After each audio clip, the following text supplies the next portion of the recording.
America से लौटने के बाद पीएम मोदी का जबरदस्त एक्शन। नए संसद भवन का काम देखने अचानक पहुंच गए साइट पर।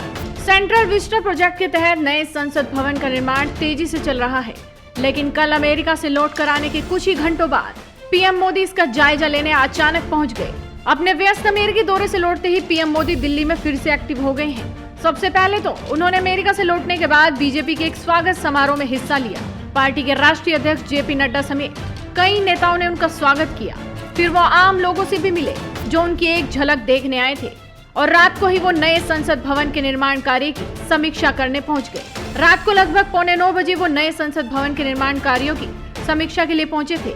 हालांकि उनका यह दौरा अचानक हुआ, जो पूर्व नियोजित नहीं था। सेंट्रल विस्टा प्रोजेक्ट की उस साइट पर पीएम मोदी लगभग 1 घंटे तक रहे और इस दौरान वहां काम में लगे लोगों से इसकी प्रगति के बारे में भी पूछा।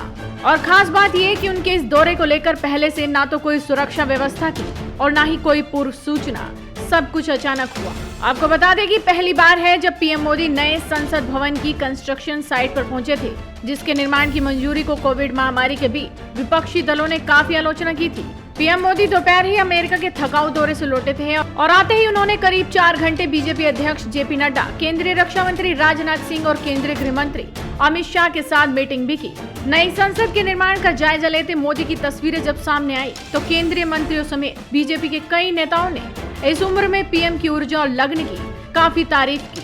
आपको जान लेना चाहिए कि सेंट्रल विस्टा प्रोजेक्ट के तहत सिर्फ नई संसद ही नहीं, केंद्र सरकार के कार्यालयों, प्रधानमंत्री कार्यालय और निवास, विशेष सुरक्षा समूह भवन और उपराष्ट्रपति के एनक्लेव के लिए एक सचिवालय का निर्माण भी किया जा रहा है। पीएम मोदी ने पिछले साल ही नए संसद भवन की आधारशिला रखी थी।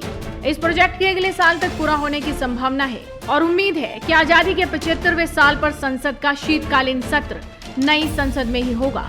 लेकिन पीएम मोदी की इन तस्वीरों ने हर किसी को हैरान कर दिया। तो आप भी इस वीडियो को ज्यादा से ज्यादा शेयर कीजिए और जुड़े रहिए हेडलाइंस इंडिया के साथ।